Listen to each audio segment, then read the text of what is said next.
রাজবাড়ী সদর হাসপাতালের রান্নাঘর। রোগীদের জন্য রান্না করা হচ্ছে দুপুর আর রাতের খাবার। তবে ৮১ জন রোগীর দুবেলা খাবারের জন্য যে পরিমাণ সবজি আর ডাল রান্না করা হয়েছে তা দেখে চোখ কপালে উঠবে যে কারোরই। মাংসের পরিমাণও দেয়া হয়েছে বরাদ্দের প্রায় অর্ধেক। ব্রয়লার মুরগির মাংসের দাম ধরা হয়েছে ৩৯০ টাকা কেজি।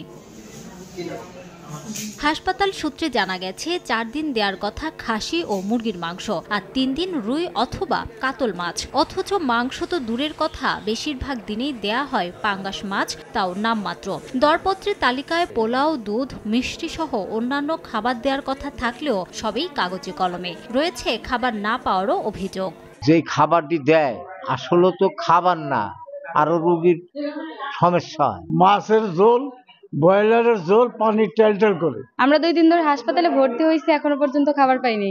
মঙ্গলবার দুপুরে হাসপাতালে আকস্মিক অভিযান চালায় দুর্নীতি দমন কমিশন। এ সময় হাতে নাতে ধরা পড়ে খাবার ও ওষুধ সরবরাহের অনিয়ম সহ নানা অব্যবস্থাপনা। হাসপাতালের নার্সদের ওষুধ পাচারের মতো গুরুতর অভিযোগের সত্যতাও মেলে দুদকের অভিযানে। দুদক কর্মকর্তাদের সামনে অনিয়মের দায় স্বীকার করে নেন হাসপাতালের তত্ত্বাবধায়ক। তাদের নির্দেশনা ছিল যে তোমরা আগে ডাক্তার দেখাবা, তারপর ডাক্তার প্রেসক্রিপশন করবে, তারপর ওষুধ নিবা।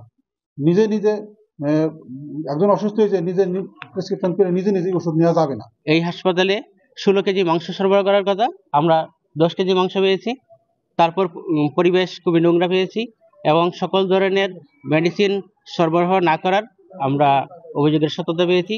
একই অবস্থা শরীয়তপুর সদর হাসপাতালে। মঙ্গলবার সেখানেও অভিযান চালায় দুদক। এ সময় রোগীদের খাবার, টিকিট কাউন্টার ও ওষুধ বিতরণের অনিয়ম ধরা পড়ে। নিয়মিত রোগীদের ১৫০ গ্রাম মুরগির মাংস সরবরাহ করার কথা থাকলেও পাওয়া যায় মাত্র 1 টুকরো, যার ওজন 30 গ্রাম। এছাড়া টিকিট কাউন্টারে প্রতি টিকিট 5 টাকা নেয়ার কথা থাকলেও নিচ্ছে 10 টাকা করে।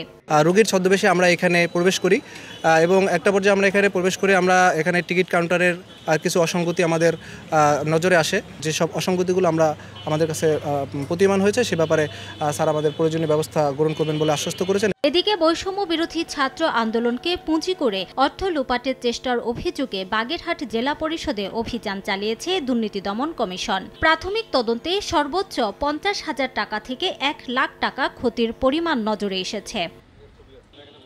রিমু সিদ্দিক, সময় সংবাদ।